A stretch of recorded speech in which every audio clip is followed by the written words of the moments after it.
Assalamualaikum warahmatullahi wabarakatuh. Alhamdulillahirabbil alamin wassalatu wassalamu ala Rasulillah wa alihi wa ashabihi ajma'in. Saudara-saudara sekalian kaum muslimin dimanapun berada, umat baginda Nabi Muhammad sallallahu alaihi wasallam. Imam Ahmad dan Imam Ibnu Majah meriwayatkan satu kisah bahwa dahulu datang dua orang menghadap baginda Nabi sallallahu alaihi wasallam. Kedua-duanya menyatakan keislamannya. Hanya saja kemudian salah satu di antara mereka berdua sangat kuat mujahadahnya, asyaddu ijtihadan minal akhir. Melakukan setiap amal ibadah dengan antusias, termasuk ketika kemudian Allah memerintahkan untuk berangkat berjihad, dia langsung menyambut dan berangkat bersama pasukan kaum muslimin. Allah pun pilih dia sebagai syuhada. Sedangkan kawan yang satunya diberikan umur lebih panjang setahun kemudian. Baru kemudian wafat, itu pun di atas pembaringan. Nah, suatu malam seorang sahabat yang mulia bernama Talhah bin Ubaidillah, beliau bermimpi baina anna fil jannah, seakan-akan kata beliau saya berada di depan pintu surga. Di samping kanan dan kiriku ada dua orang yang tadi diceritakan.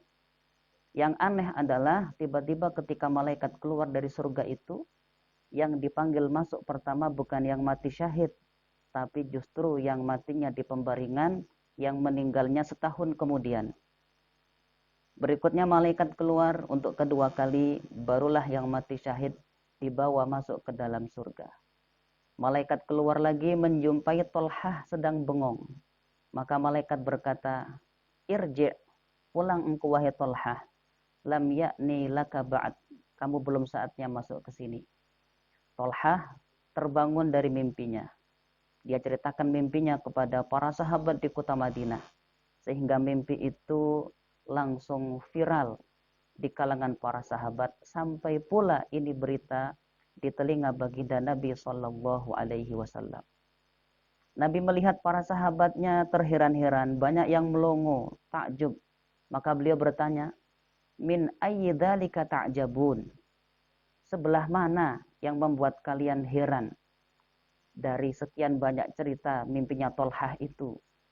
Maka sahabat mengatakan, ya Rasulullah, kenapa yang mati syahid kok masuk surganya diakhirkan? Sedangkan yang meninggal di pembaringan kok malah didahulukan? Maka kemudian Nabi balik bertanya, awalaisa qad makasa ba'dahu sanah wa adraka Ramadan wa shoma wa shalla kadza kadza kadza wa kadza fis sana atau kama qala Rasulullah sallallahu alaihi wasallam. Bukankah yang kedua ini usianya lebih panjang setahun? Dia bertemu dengan bulan Ramadan, dia puasa di dalamnya, dan dia pun selama setahun itu bersujud sholat bersama kalian. Sahabat menjawab, betul ya Rasulullah. Nah, itulah yang menyebabkan orang yang meninggalnya di pembaringan itu justru didahulukan masuk surga. Fama bainahuma ab'adu mimma bainas sama'i wal ardh. Dan sungguh jarak surga mereka berdua lebih jauh jaraknya daripada jarak langit dan bumi. Padahal dia hanya bertemu Ramadan sekali saja. Dan memanglah kawannya yang tadi mati syahid, dia meninggal sebelum bertemu dengan bulan Ramadan. Maka sahabat-sahabat sekalian, kaum muslimin yang dirahmati Allah, kita sekarang berada di bulan yang luar biasa keutamaannya. Ibadah dengan penuh mujahadah di bulan ini bisa mengalahkan orang yang mati syahid kalau dia belum bertemu bulan Ramadan. Maka mari kita berlomba, gunakan turnamen takwa di bulan Ramadan ini untuk mengejar surga yang paling tinggi. Jangan sisakan satu detik pun kecuali itu bermakna dan mengangkat derajat kita di hadapan Allah Subhanahu wa ta'ala. Kaum muslimin dirahmati Allah, detik demi detik begitu berharga, jangan kita sia-siakan dengan lalai dan lupa.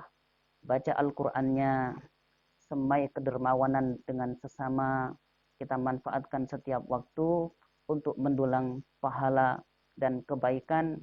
Semoga nanti kita keluar semuanya menjadi hamba-hamba Allah yang diberikan gelar takwa di sisi Allah Subhanahu wa taala. Selamat menunaikan ibadah puasa, selamat berlomba di turnamen takwa. Mari kita kejar surga sampai derajat yang tertinggi. Bismillahirrahmanirrahim. Sukses untuk kita semuanya. Assalamualaikum warahmatullahi wabarakatuh.